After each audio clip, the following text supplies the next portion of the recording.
Como vocês estão? Continuando aqui no nosso segundo vídeo aula, na página de número 68, Êxodo capítulo de número 20. Israel não era uma nação, então pelo fato de não ser uma nação, eles não tinham uma lei própria.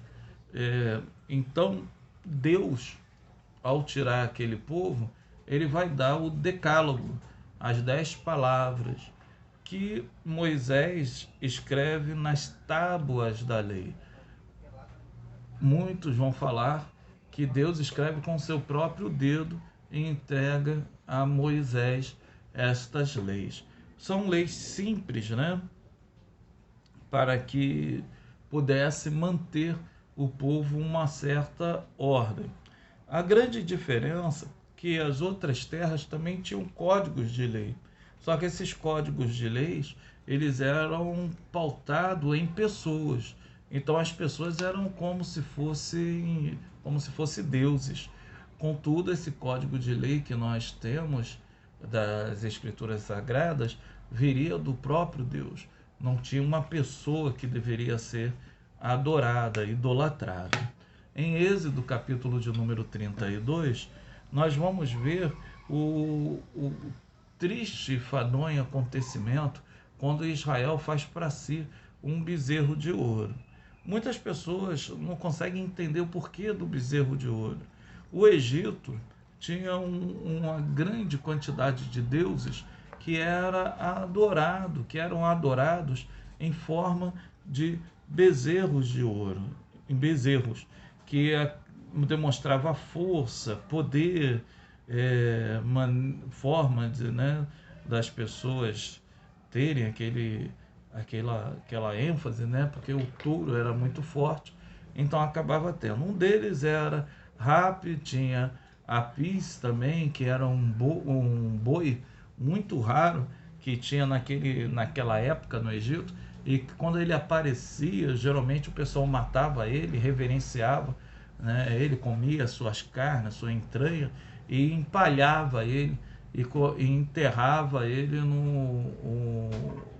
num caixão bem resistente. O bezerro de ouro, ele foi feito de madeira e coberto com ouro. Como que foi coberto com ouro? O ouro, eles tinham alguns, porque alguns eram egípcios, então tinha, e outros receberam na fuga, no decorrer daquele período.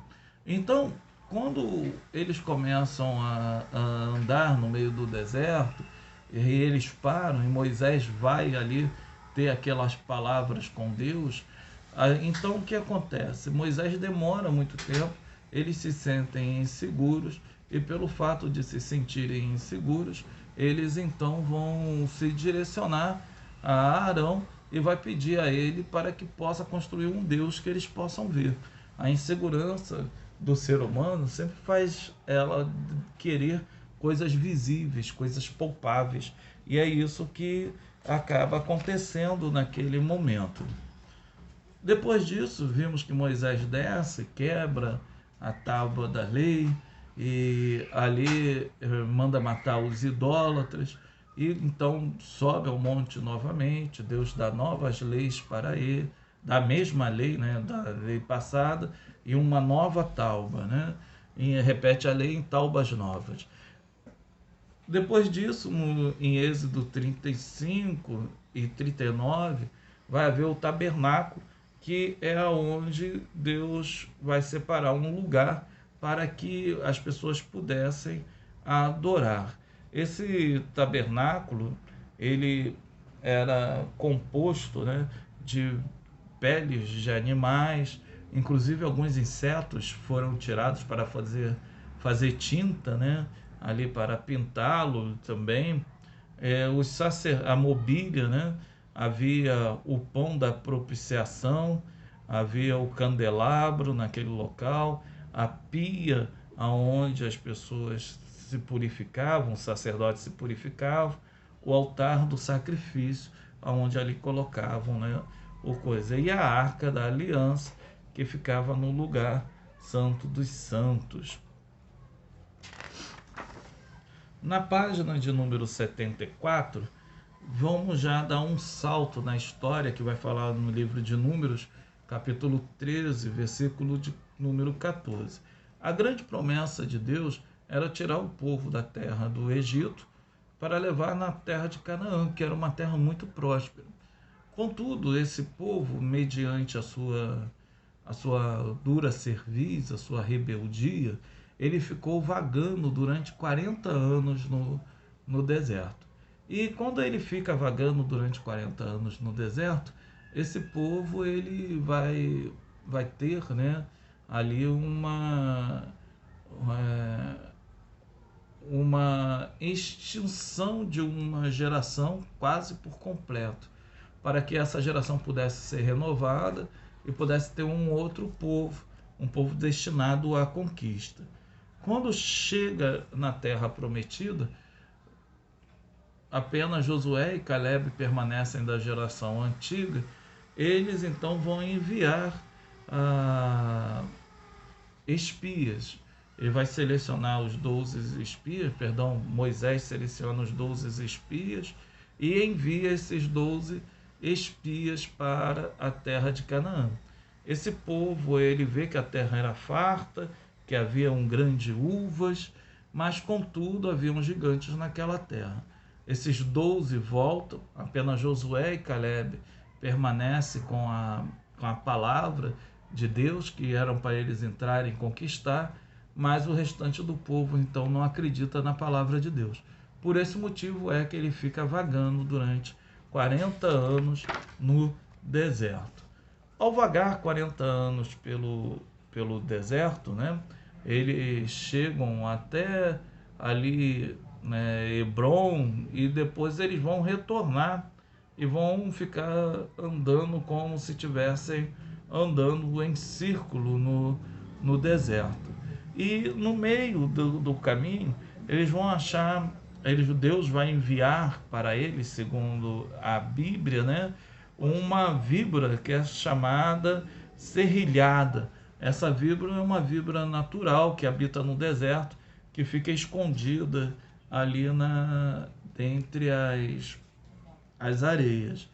Então, quando eles são picados, Deus manda fazer uma serpente de bronze, e eles olham para a serpente de bronze com fé, e ali eles eram curados, né? A serpente era um animal que era bem adorado no Egito, inclusive era símbolo de cura também, né? O símbolo da medicina vem do símbolo de uma serpente que era utilizada no Egito. Após a morte de Moisés, Josué então ele assume uma missão drástica, que era de fazer o povo entrar na terra prometida.